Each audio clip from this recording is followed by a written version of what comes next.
العالمين وبه نستعين على أمور الدنيا والدين وصلى الله وسلم على أشرف الأنبياء والمرسلين سيدنا نبينا وحبيبنا شفيعنا وقرة أعيننا محمد وعلى آله وصحبه أجمعين وعلى جميع التابعين لهم بإحسان إلى يوم الدين وعلينا معهم بهم برحمتك يا أرحم الراحمين وبعد سبحانك لا علم لنا إلا ما علمتنا إنك أنت العليم الحكيم رب اشرح لي صدري ويسر لي أمري واحلل عقدة من لساني يفقهوا قولي آمين والحمد لله. Alhamdulillah Allah Subhanahu wa ta'ala masih berkenan melimpahkan nikmat karunia kepada kita semua, bil khusus nikmat iman Islam kesehatan walafiat, sehingga dengan itu kita masih diizinkan oleh Allah Subhanahu wa ta'ala untuk melaksanakan segala aktivitas kegiatan kita, bil khusus dalam rangka beribadah kepada Allah SWT. Kemudian kita pada pertemuan terakhir dari majelis ini kita sudah menyelesaikan Safinatus Shalah. Kita bahas ulang sekarang kitab Safinatul Najah. Mungkin saya ambil juga keterangan dari syarahnya, yaitu Kashifatus Sajah. Kemudian daripada Syekh Said bin Salim bin Sa'ad bin Sumir al-Hadrami rahimahullah, Syekh Salim bin Sumir al-Hadrami, Syekh Salim bin Sa'ad bin Sumir al-Hadrami rahimahullah Kemudian Kashifatus Sajah, syarahnya susunan adalah Syekh Muhammad Nawawi bin Umar bin Ali al-Bantani al-Jawi rahimahullah.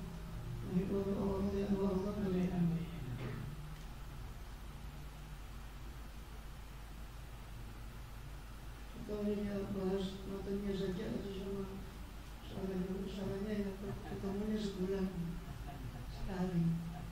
Nanti atapnya mungkin habis suratnya hari belum tentu atap.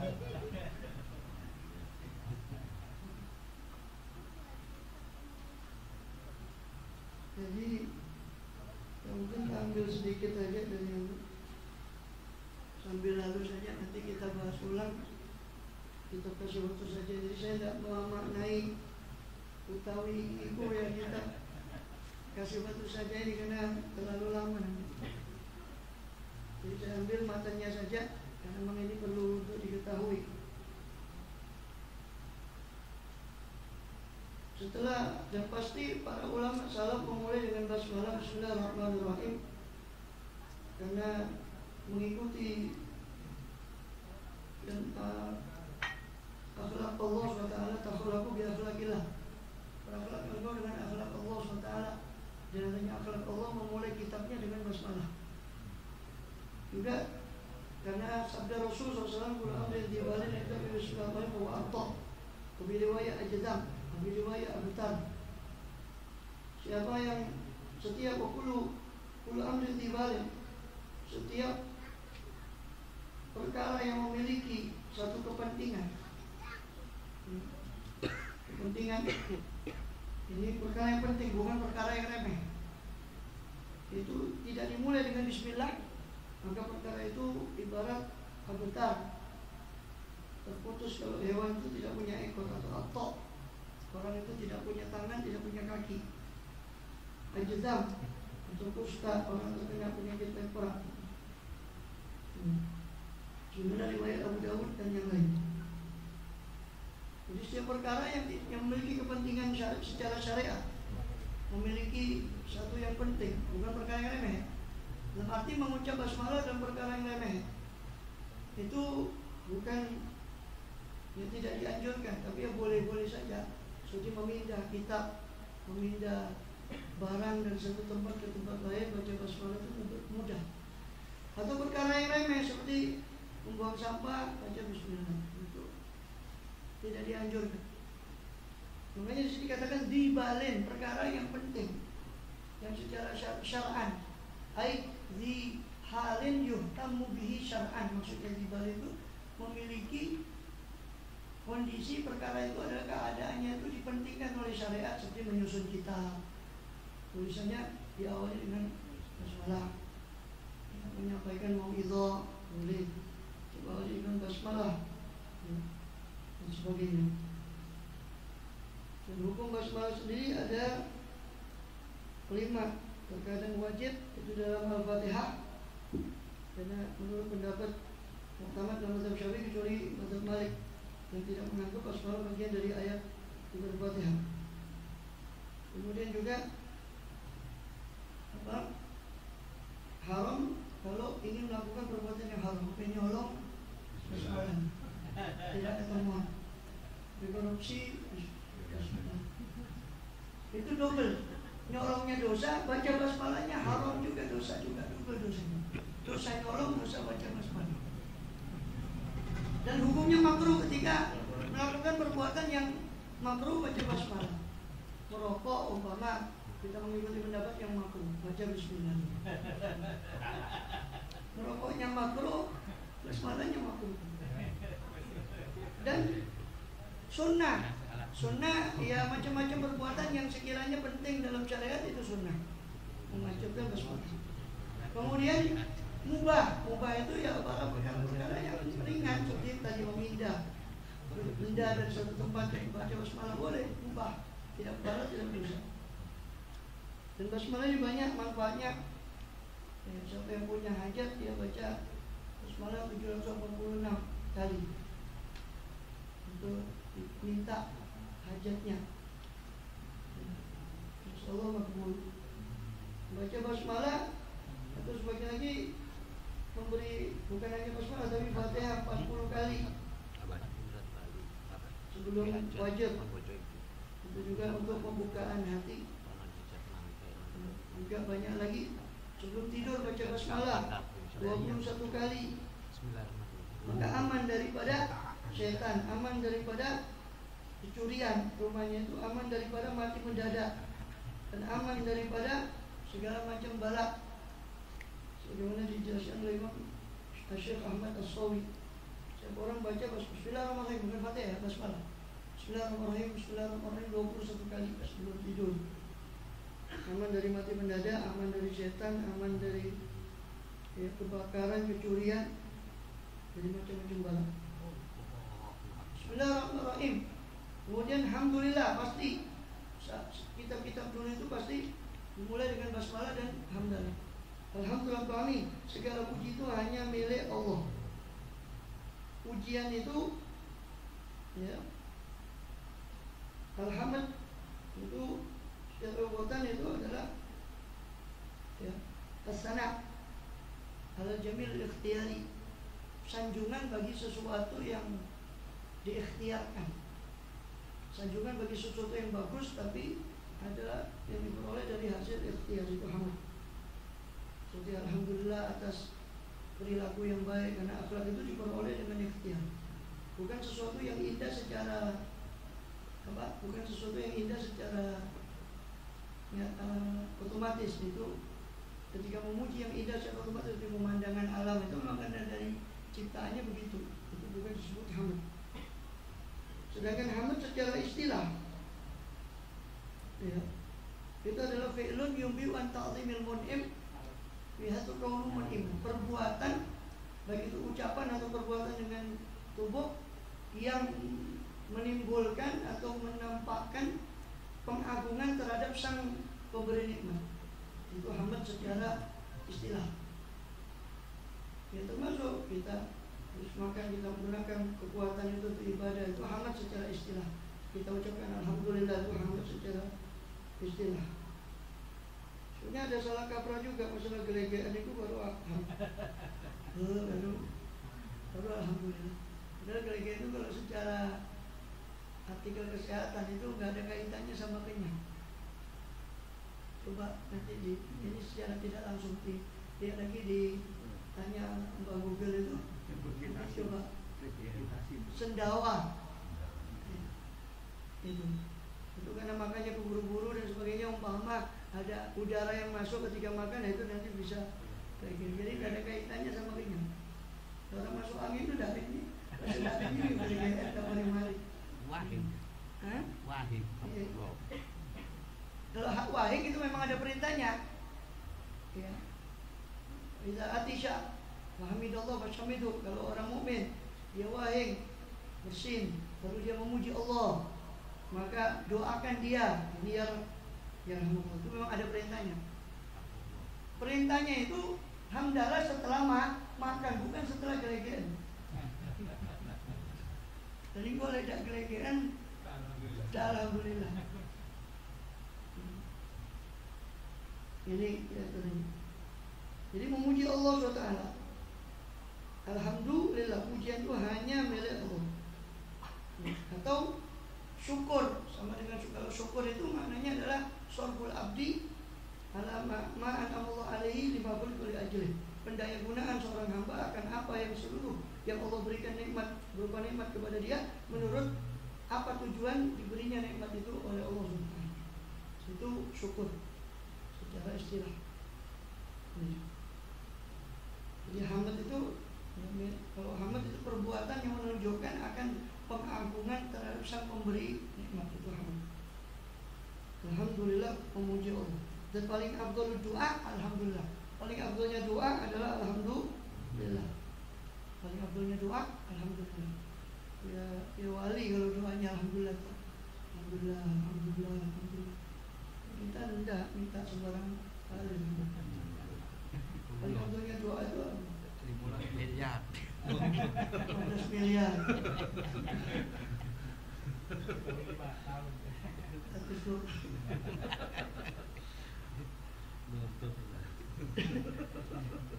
Dan hamdalah itu hakikatnya adalah segala puji itu hanya milik Allah.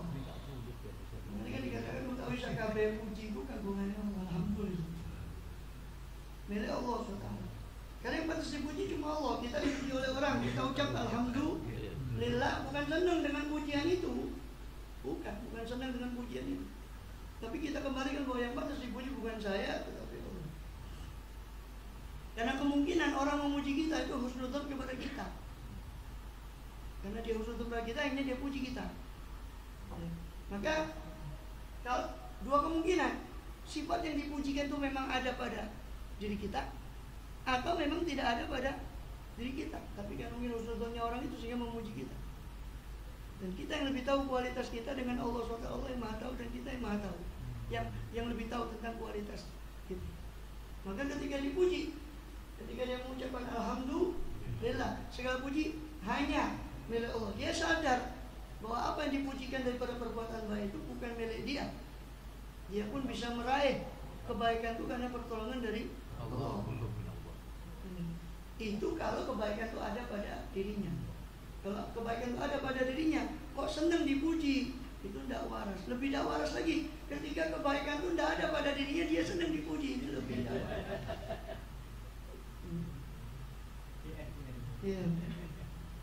Segala puji bagi Allah.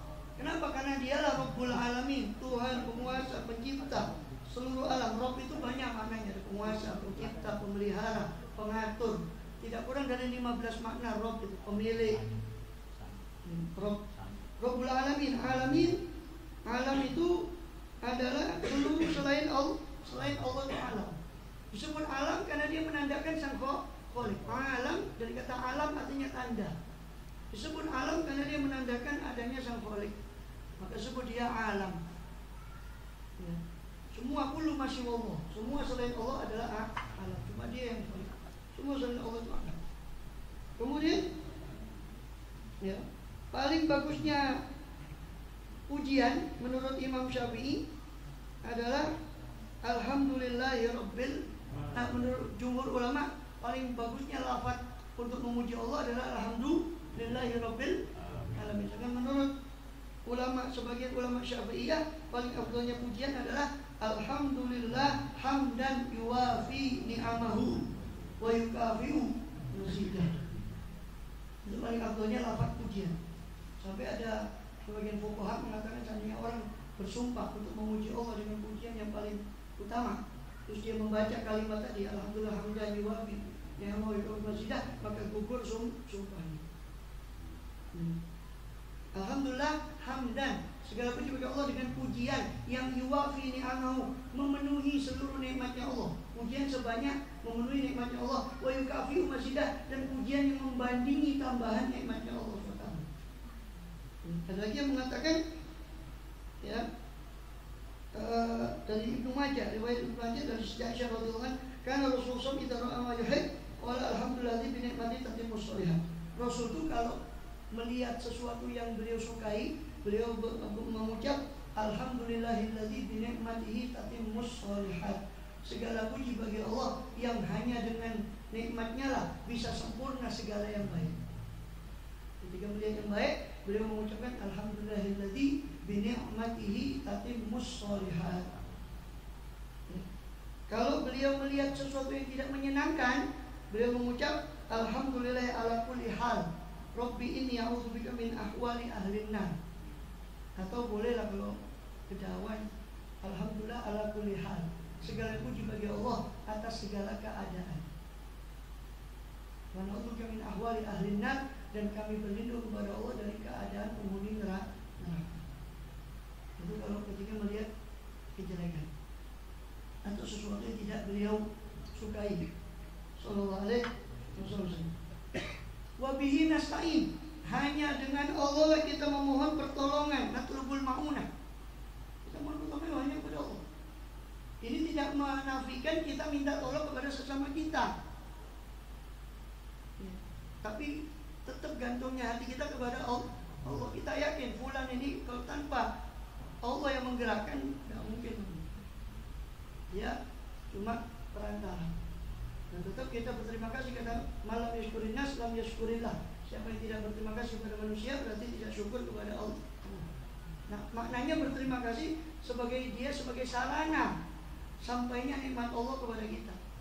Tapi hakikatnya Allah, sebab kalau gumantung sama makhluk, ya sudah siap-siap kecewa. Karena kita makhluk, dia juga makhluk, diminta tolong, sambati, minta tolong. Corona ini macam-macam rasanya orang jebus. Ya, paten kocok jadi sambati.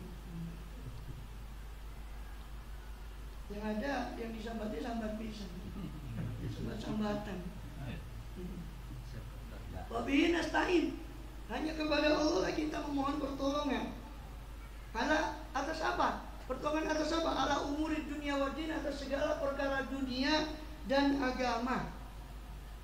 Ya, perkara dunia tidak usah diurui, pasti jalur pertolongan untuk kita rezeki, betul. Terus kan halal dan pasal untuk dibawa.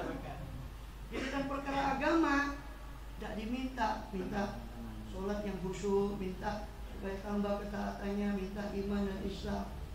Karena minta kepada pertolongan Allah itu minta pertolongan kepada Allah ala umurid dunia wa din, atas seluruh perkara agama dan dunia dan agama, bukan dunia saja. Jangan cuma minta dunia saja. Disebut din itu din artinya karena dia kita nak takitkan, itulah kita yakini. Din itu kita yakin. Wassallallahu wasallam ala asyrafil anbiya'i wal mursalin. Ya. Dikatakan dan semoga Allah melimpahkan sholawatnya. Sholawat, as-sholat itu doa. Tapi di sini maksudnya adalah rahmat makrunah bit ta'zim. Rahmat Allah yang khusus kepada Rasul, sholawat Allah kepada Rasul, berarti rahmat Allah yang khusus kepada Rasul yang diiringi dengan ta'zim, pemuliaan Allah kepada Rasulullah. Itu makna Allah bersolawat kepada Allah, melimpahkan rahmatnya yang khusus disertai dengan pemuliaan Allah kepada beliau sallallahu alaihi wasallam. Dan pun sholawat dari malaikat maka itu istighfar, permintaan ampun untuk kanjeng Nabi.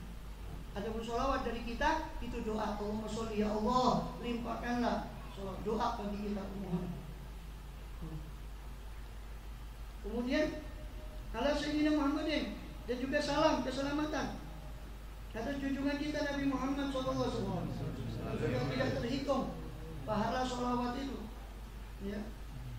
Dan Rasulullah alaihi wa sallam maidan sallallahu alaihi wasallam. Sudah masyhur hadisnya. Siapa yang bersolawat kepada saya 1 kali, Allah bersolawat kepada orang itu, ini membalas solawatnya 10 kali. Padahal kalau kita renungkan, 1 balasan solawat dari Allah itu sudah cukup dunia dan akhirat. Bagaimana 10 kali?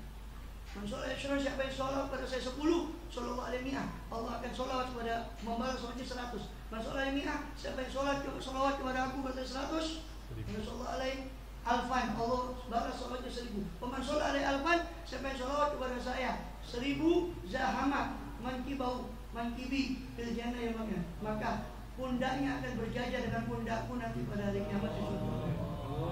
Sallallahu alaihi wasallam. Juga seperti yang Habib Ali Habsyi juga dalam kalamnya menukil, man sholla alayya, siapa yang bersolat kepada aku, satu hadis, siapa yang sholat kepada saya, kata Rasul, ketika dia duduk, Allah ampuni sebelum dia berduduk. Jalisan, ghafarallahu lahu qabla an yaqum. Man sholla alayya qa'iman, ghafarallahu qabla an yajlis. Siapa yang bersolat kepada saya dalam keadaan berdiri, Allah ampuni sebelum dia duduk. Siapa yang sholat kepada saya dalam keadaan duduk, Allah ampuni sebelum dia berdiri. Sallallahu alaihi wasallam. Kemudian Sayyidina Muhammadin, Sayyid, ya. Beliau disebut Sayyid karena Sayyid itu ada beberapa makna. Man sada fi qaumih, Sayyid itu orang yang memimpin di kaumnya.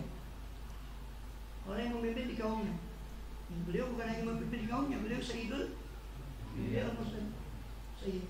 Sayyid itu juga maknanya man katsura sawadu, orang yang banyak pengikutnya, dan beliau orang yang paling banyak umatnya di antara para anbiya sallallahu alaihi wasallam wa alaihim ajmain. Ketiga, makna sayyid itu man lam yastafizul ghadab, orang yang tidak dikuasai oleh amarahnya.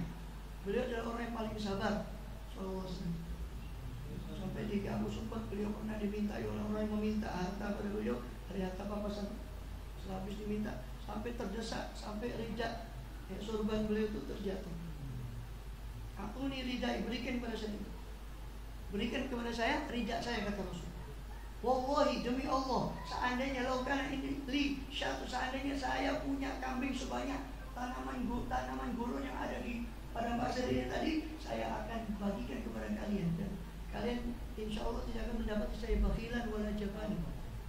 Sallallahu alaihi wasallam. Sayyid, orang yang tidak marah beliau, lam yastafizul, tidak dikuasai oleh amarahnya. Kemudian Sayyid itu juga orang yang yafza ilaih, orang yang mana kaumnya itu mengeluh, tempat bersandar, tempat mengeluh kepada dia, itu Sayyid. Dan empat makna Sayyid ini terkumpul pada, dengan makna yang paling tinggi terkumpul pada diri Rasul sallallahu alaihi wasallam. Tidak berlebihan beliau disebut Sayyid. Kalau Sayyid yang lain itu Sayyid Sayyidan. Kanjeng Nabi nggak boleh sebut Sayyid, itu siapa yang patut disebut Sayyid? Atau Bill Clinton, apa siapa yang disebut Sayyid? George Bush. Almarhum semuanya. Sayyidina Muhammadin. Muhammad artinya yang banyak dipuji. Jadi kata akal katanya hamidah yahmadu, artinya memuji, ditasdid hamada yuhamidu, tasrif itu wazan fa'ala, banyak maknanya wazan fa'ala. Di antara wazan fa'ala dengan tasdid hamada, di antara maknanya adalah litaktsir, untuk menunjukkan banyak. Hamidah memuji, biasa memuji, hamada banyak memuji. Muhammadun yang banyak memuji, Muhammadun ismul yang banyak dipuji. Jadi Muhammad itu artinya yang banyak dipuji. Kenapa disebut dinamai Nabi Muhammad itu Muhammad? Ada yang mengatakan ibunya, ada yang mengatakan kakeknya, ada yang mengumpulkan dua riwayat itu. Ya ibunya ya kakeknya sama-sama Allah ilhamkan untuk menamakan beliau Muhammad. Ketika ditanya, ketika buat akikoh Abdul Muthalib itu atas Rasul SAW, ditanya sama, kau namakan siapa cucumu itu? Ya Abdul Muthalib. Dan abahnya sudah ada. Saya namakan Muhammad tuh. Mana nama Muhammad itu tidak ada di kakek-kakek kita. Kenapa kau namakan Muhammad? Ya, karena arju hanya aku nama Muhammad, saya berharap dia ini dipuji di langit dan dipuji di bumi, dan Allah kabulkan harapan daripada Abdul Muthalib itu. Kenapa dinamakan Muhammad? Likasrati hamdin nas alaih, untuk karena banyaknya pujian orang kepada dia. Ada yang mengatakan dinamakan Muhammad karena banyaknya perangainya yang terpuji, dan dikumpulkan dua pendapat itu. Beliau, banyaknya orang memuji beliau karena banyaknya perangai beliau yang terpuji. Jadi dinamakan Muhammad sallallahu alaihi wasallam. Kemudian, dan kita sholawat ini kenapa? Karena mengamalkan hadis qudsi, ya, itu firman Allah, abdi lam tashkur idam tashkur man ajurtu lima alaih. Hambaku itu tidak bersyukur kepada aku, kata Allah, kalau dia tidak berterima kasih kepada orang yang aku jalankan nikmat melalui orang itu. Dan semua nikmat ini melalui beliau sallallahu alaihi wasallam. Kenapa? Karena semua alam ini diciptakan oleh beliau sallallahu alaihi wasallam. Kenapa? Makanya di sini setelah basmalah, hamdalah, pasti ulama itu memberi sholawat di sini supaya tahu terima kasih kepada Rasul, berterima kasih kepada beliau sallallahu alaihi wasallam. Sallallahu alaihi wasallam. Khatamin nabiyyin, penutup para nabi. Boleh dibaca khatam, boleh dibaca khatim. Kalau dibaca khatim itu isim fa'il dari khatama yaktimu, menutup. Khatim artinya penutup. Kalau dibaca khatam itu menunjukkan alat. Itu alat stempel. Stempel itu adanya juga di akhir. Karena kan surat itu kan surat selesai dulu baru di stempel. Jadi walaupun dibaca khatam tidak merubah status beliau sebagai penutup para nabi. Karena ini Ahmadiyah kan mutak-mutak ayat ini. Dikatakan maka Muhammadun aba ahli rijalikum walakin Rasulullah wa khataman nabiyyin. Di mushaf itu kan tulisannya khataman nabiyyin. Katanya Ahmadiyah, ini loh khatam itu kan cincin. Itu bahlul, pengen itu bahlul ya. Khotam itu memang cincin, tapi konsep cincin pada zaman itu biasa dipakai terutama oleh para pemimpin, itu menstempel surat yang mereka buat. Mereka pakai sebagai cincin supaya tidak ada yang bisa memalsu karena lekat pada mereka. Maka surat itu pasti dari mereka. Itu konsep khotam. Dan cincin baru di awal, surat baru di khotam, stempel kalau sudah selesai. Maka letak khotam itu di akhir. Tetap walaupun dibaca khotam, maknanya sama. Penutup para nabi. Belajar bahasa Arab lagi.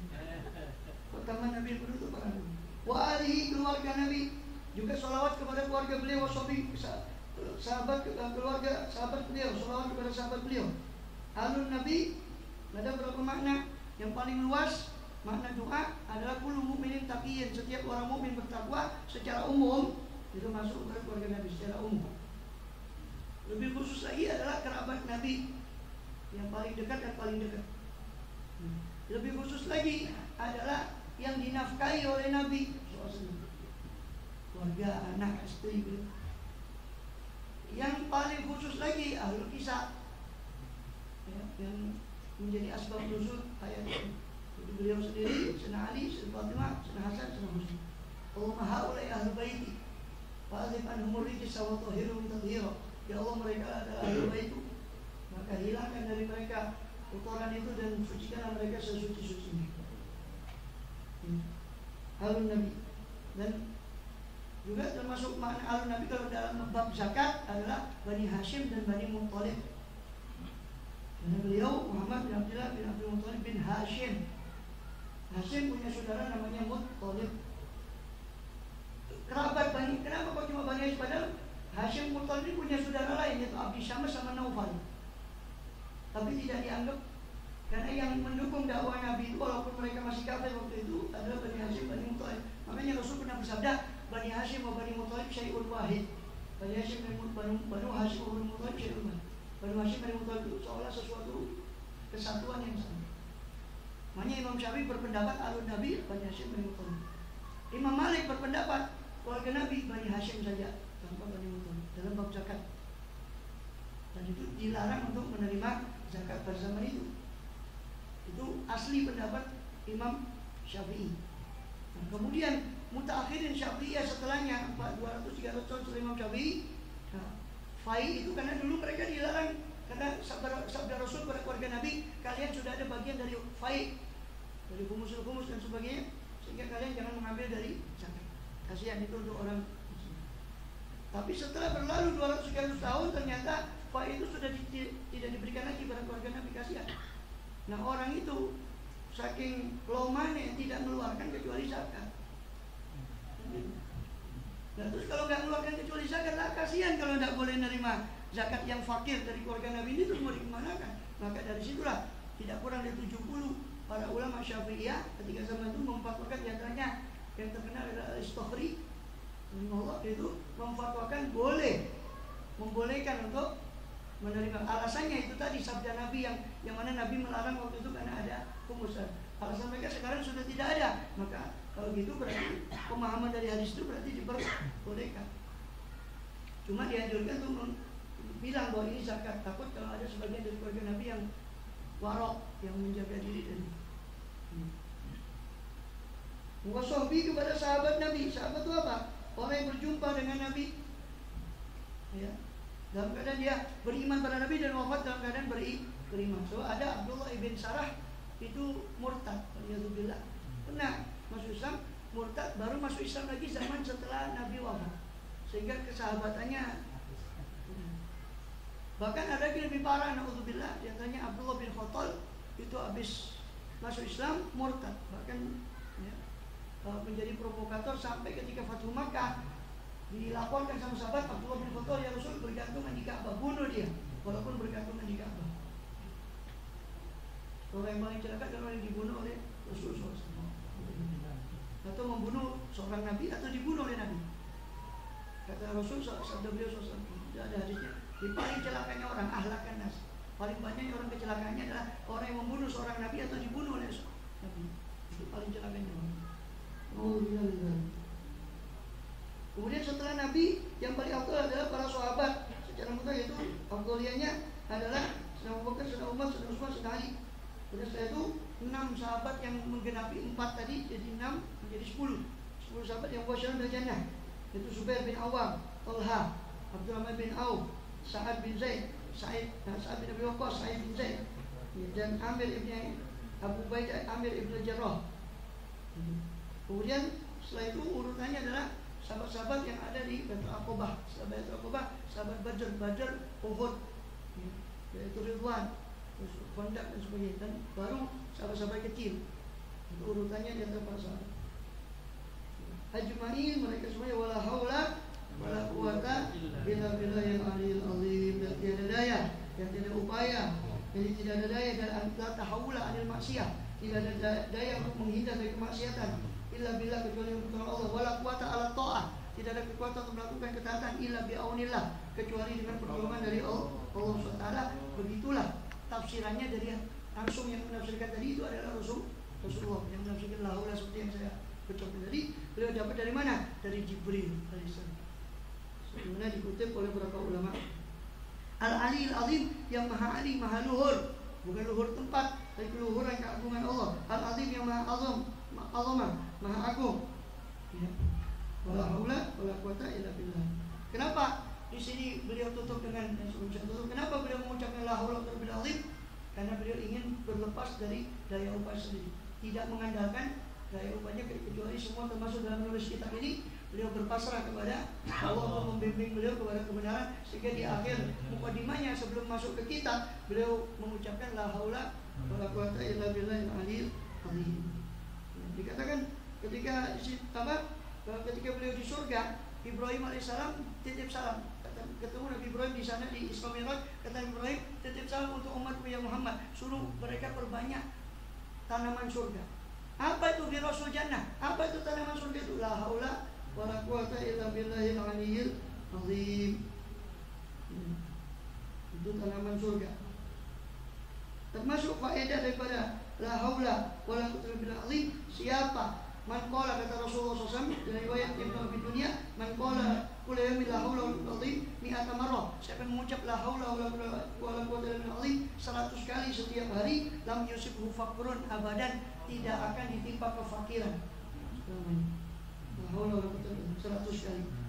Dalam riwayat yang lain kita disebut muhimmun, kalau menimpa kepada satu orang satu perkara yang membuat dia sumpah, membuat dia sedih, lalu dia mengucap la haula wala quwata illa billahil azim, illa billahil azim, salatami'at marrah, 300 kali, salatami'ati marrah, 300 kali, farrajallahu anhu hammahu, Allah lapang disumpahkannya. Ini obatnya galau. Dalam riwayat yang lain, di riwayat Tirmidzi, ya, banyak galau sekarang. Obatnya la haula wala quwwata illa billah.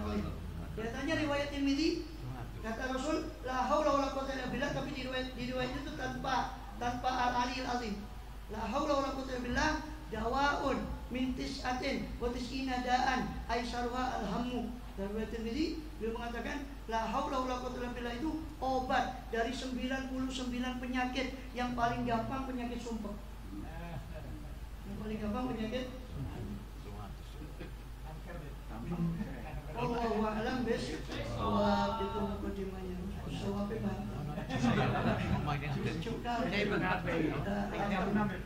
Ini hilang ya?